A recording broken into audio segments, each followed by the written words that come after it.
Hey y'all, it's your girl Ethereal Sorcerer 777 here, back with the ones and twos. If you want the truth, if you want the real, if you want the tea, this is where you need to be. So, I was doing some cleaning in my house and I ran across some old papers. Now, what I'm doing is I'm working my way from my bedroom to the living room, and then to the kitchen, and then I have another side closet room that I have to do. So in the process of running through all of these papers, old doctors, visits, clinical paperwork, paperwork from when I was in college, back in like 2012, 2011, 2010. Um, and I have this crate in the living room that I have all these different folders and binders of like stuff that I wanted to re-go through, to make sure I wasn't leaving anything behind. Spirit had basically been telling me that I needed to clean.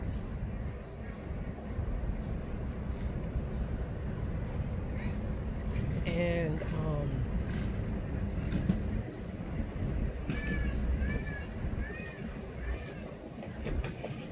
so that's basically what I started to do. I didn't really have much of anything to do, but I kind of wanted to take today for myself to kind of just relax and mentally process some things and, shit like that.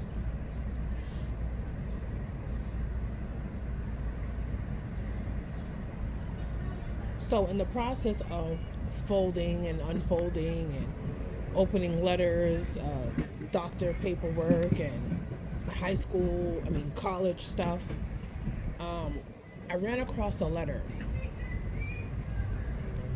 that I wrote to two different people. Um, the letter that I actually ran into first was a letter that I wrote a very good friend of mine.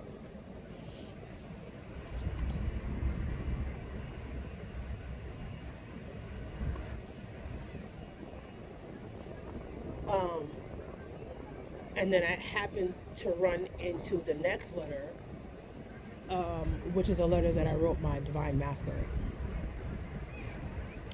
Now, on my channel, this is my channel. And for those, I'm going to share this story because, I ask, my guidance, that surrounds me and in my head. And I know that this is the right thing to do. So, because I'm figuring, well, damn, that would be a good story to, that would be a good story. That would be a good story to share because you never know who else is going through the same thing. I love the comments I get, the feedback, the resonance from other viewers, the humanity, as one of my comments were the other day, being transparent and being vulnerable. Okay. The letter that I found and that I came across was a suicide note that I wrote my divine masculine, back in 2017 of September. Now, here's the interesting fact. When I actually looked at it, it was stated 5:55 p.m. And I was at work writing this suicide note on the company computer. And the time, I have it in black and white. It says on the letter 5:55 p.m. Now, the crazy thing is, not only did it say 5:55 p.m., which that's major changes,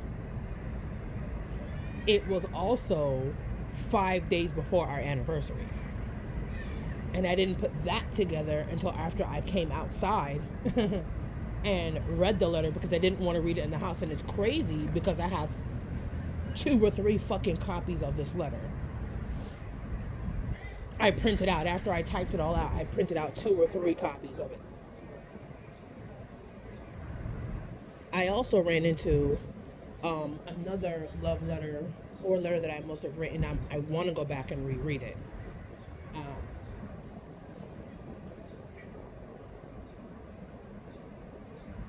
yeah.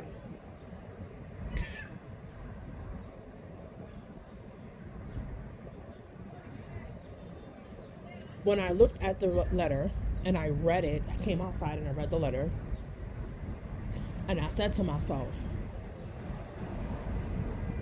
it sort of triggered me, but not in a dramatic trigger. When I browsed through the letter when I was sitting on the couch in my living room, and then I came outside and I reread it, and it's 2 pages. And I said to myself, it hurt, but not like a deep core wound. And as I'm going through some other clinical paperwork, I was also seeing a psychiatrist at the time. If not before that, after I've written that. It's in the same time frame. Because I thought I was going crazy. And I know I had some, inner childhood shit then that I had to deal with when it came to my mother. So I was seeing, professional help with that, with my headspace. And it was very interesting, because as I'm sitting down here outside and I'm reflecting on the letter and I'm rereading the letter, something that I wrote 3 years ago.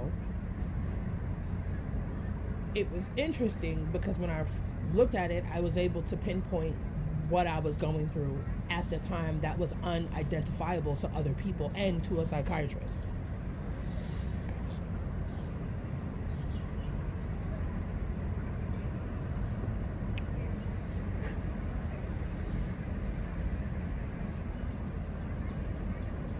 At the time that I wrote my suicide note to my divine masculine,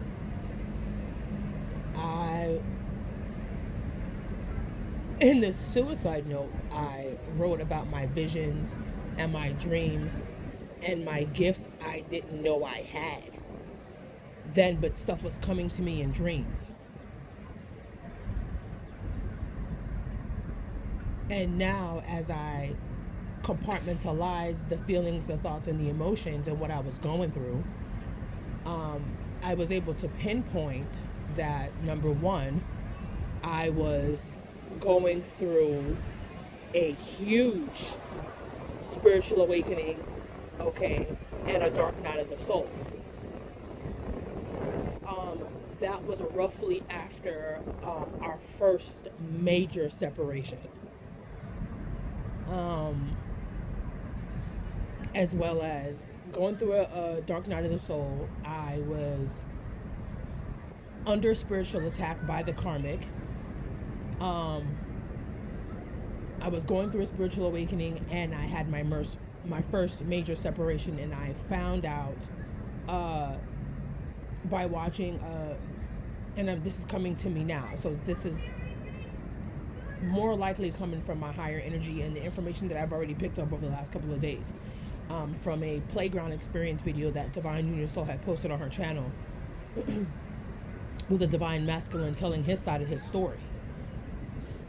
And usually your first major separation with your twin flame will trigger a dark night of the soul. So I was going through a bunch of shit. And I was losing my mind, and I was walking the street all hours of the night, walking the highway, trying to get hit by cars. I mean, I literally went into delirium. I was completely delirious. And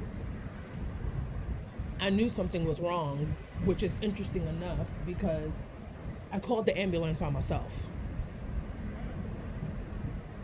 Because the day I finally sought help, I called the ambulance on myself and I was completely numb, dead. Like I felt nothing. Confirmation. I didn't want to eat. I didn't want to drink anything. I just lay there in the bed and I knew something was wrong. And I couldn't explain it then, but I can explain it now, reading the letter and understanding who I am now. And like I said, on the letter, it says 5:55 p.m., 5 days before our anniversary. So that's 5/5/5/5.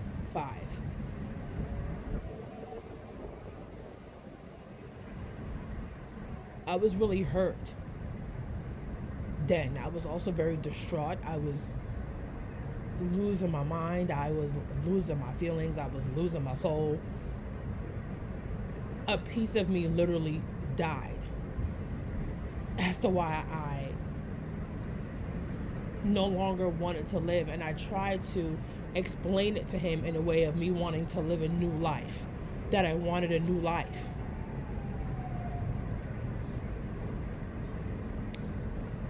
And I didn't want to cry anymore, and I didn't want to feel what I was feeling because it was very, very hard to explain. And what triggered me in the letter was, like I said, it wasn't a big trigger. It was just like, reading the letter made me realize what kind of place I was in at that time, back in 2017. I was in a really dark spot. And I want to share this story with those who are just now starting their twin flame journey, have not yet experienced the dark night of the soul, who are experiencing the dark night of the soul and now have confirmation or need clarity. It's a submerging of yourself into the darkest parts of who you are.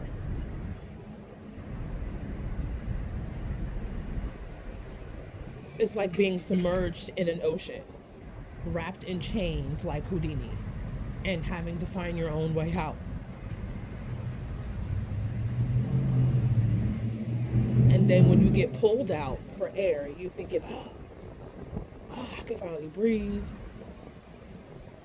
I can finally see. I'm gonna be good.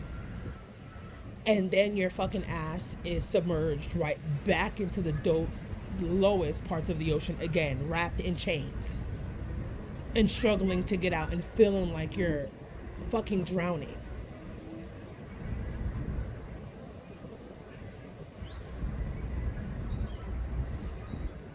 It was a tremendous hard time for me.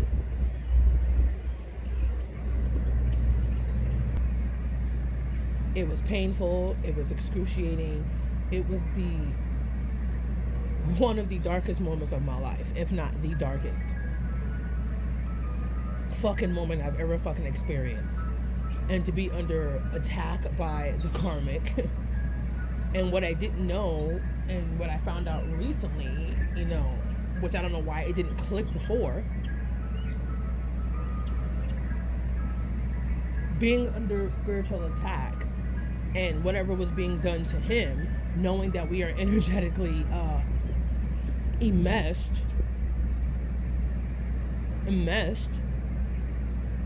whatever she did to him or they did to him was energetically fucking with me, and whatever they did to me was energetically fucking with him.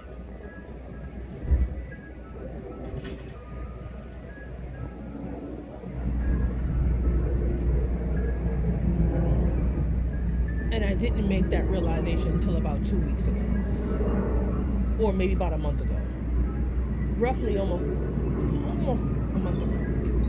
And I was like, that's why, we felt like we could never catch a break,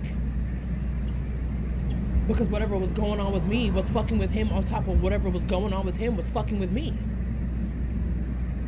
So we were repelling and projecting all of this fucking juju back and forth. and karmic energy and karmic ties and karmic and spiritual attacks and all types of fuckery, and him going through the dark night of the soul, me going. It was so fucking intense that I was literally laying in my bed thinking of ways to end my life. And it says it in the letter. Every day I thought of a new way to end my life, and I've been I was suicidal when I was younger, living in the house with my mother. So that just goes to show you how I always felt less than my entire life. And I hope that this can encourage someone to live their truth and speak their truth and not give a fuck about what nobody else has to say. Honor your divinity, honor your divine masculine, honor your divine feminine, honor your story. Because your story will then be a testimony for somebody else who thinks that they're losing their shit and they're not.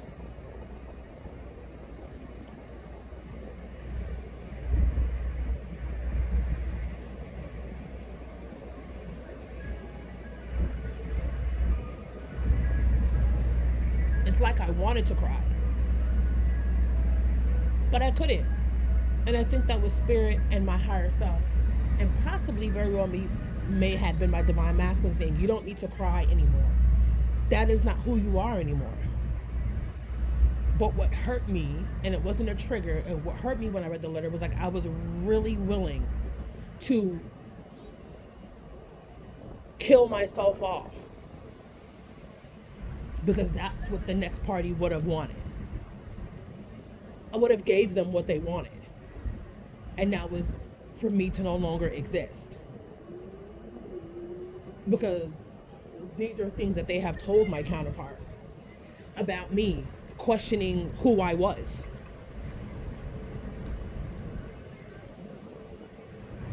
When they knew damn well who the fuck I was. They knew who the fuck I was before I knew who the fuck I was. Because this is the kind of energy that these individuals sometimes like to deal with, to get a one-up on you or your counterpart or whomever or whatever.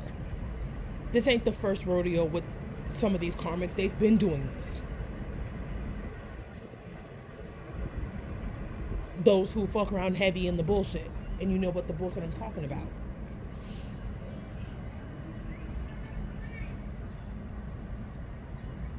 I cried because when I started to realize I was a twin flame,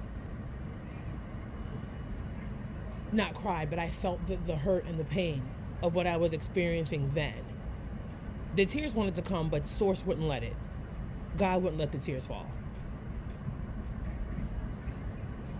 And I guess that's a way of them telling me, you don't need to cry. You don't need to mourn over this. Because you are far from that individual and what you were going through right now.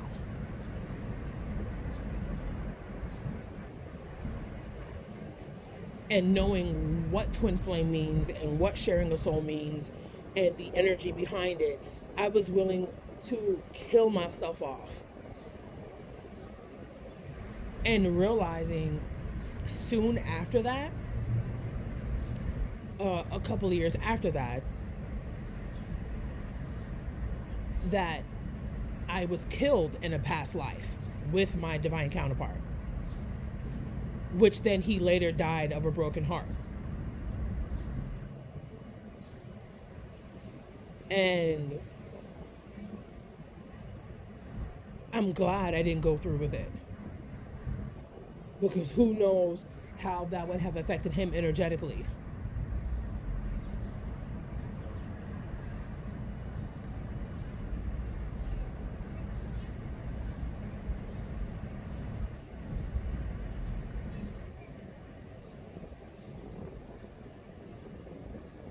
I died giving birth in our past life.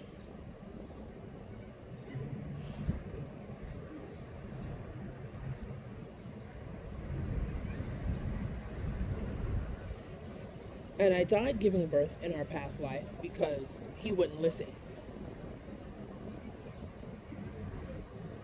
He was told to take me to a specific doctor And his thoughts on this in our past life was, well, I didn't have the money. I don't have the money to take her to this physician, and she's carrying my child. Do you see how this has become a mirror in this life now? Worrying about the pentacles, 3D. He didn't trust what he was hearing. He didn't trust his guides. He didn't trust God. He didn't trust his higher power. He didn't trust his higher source. And he was being told on several occasions, take her over there. It's already been taken care of. And he didn't trust that.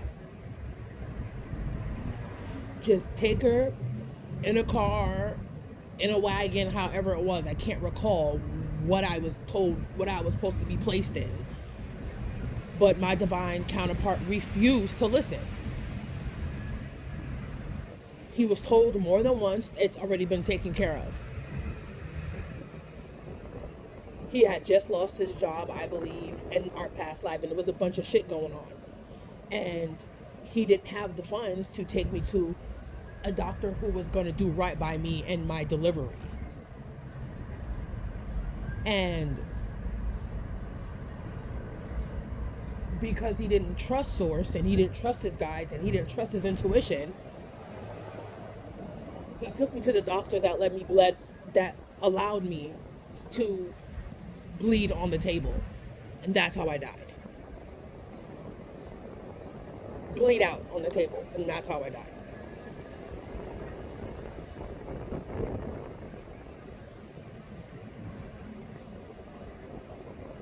Oh, because he wouldn't listen. And that's partially a mirror in this life. Him not wanting to come forward because he doesn't have the money. He's not financially set. He doesn't have his pentacles up.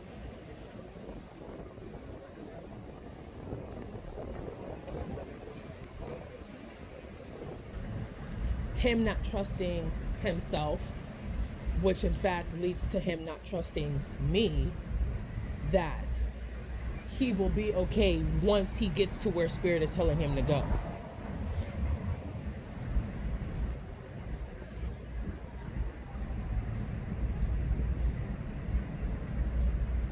I don't have the money. I don't have the money to take her over there. I don't have the fucking money. And because he didn't trust that it was already paid for, I died. And then after I died, he blamed God. This is why he has a thing with religion and trusting Source and trusting his higher power. Because he blamed God for it. And God said, no, I didn't kill her. You did. And I heard the conversation. I revisited my past life. And he argued back and forth for months, if not years, about my death. And God told him constantly, Source told him constantly, I didn't kill her, you did. If you would have just listened to me, she would still be here.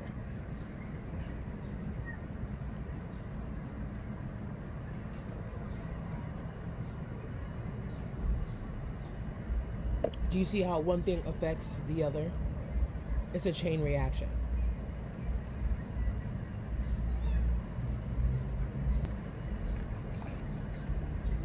Do the healing. Figure out what things are. I basically just connected the dots. And I've been connecting the dots and having aha moments and having epiphanies for some time now, for the last couple of months. Even before, but the epiphanies and the aha moments and the connecting the dots has been more quicker now.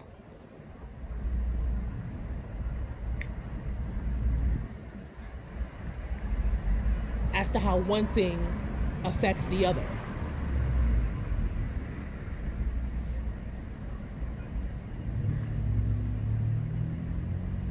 So please do your healing.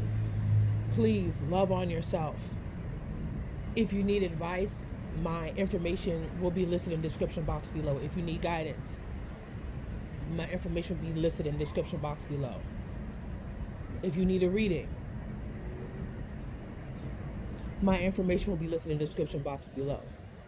If you need to figure out Okay, what do I need to start healing, because I'm not getting it, or you may be fighting it. You may be not trying to go into your healing. Don't wait. My information will be listed in the description box below. How you can get in contact with me, how you can get in touch with me.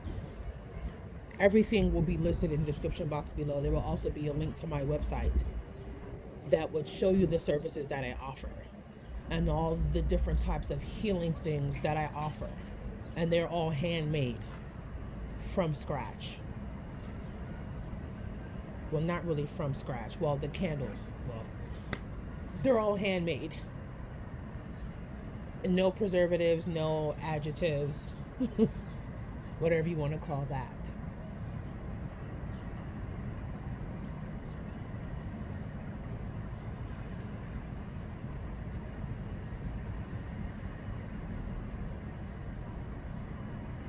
I was willing to take my life because no one could really explain to me, is the amount of people I went to go see spiritually and psychics were not able to tell me what I was experiencing.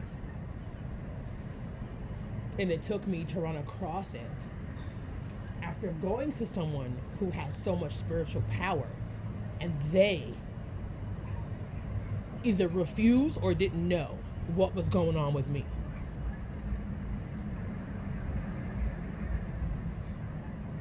And I didn't see this individual probably till later on in the year after I wrote the suicide note. No, that's before. It was before. Because I saw this person in August.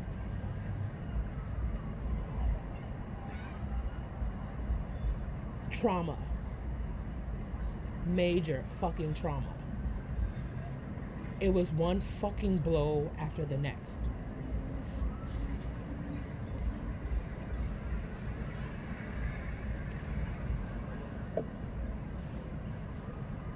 And I honestly felt like my life was over. This is my story and this is my truth.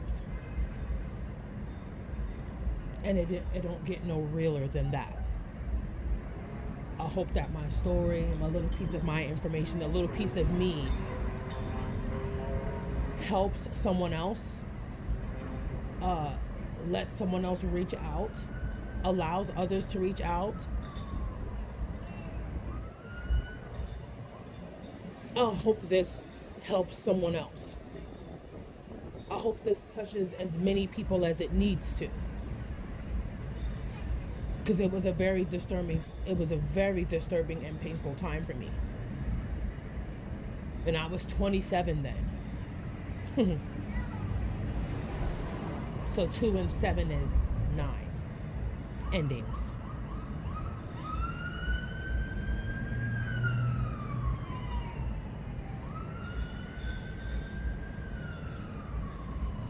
This is your girl Ethereal Sorcerer 777 here, back with the ones and twos.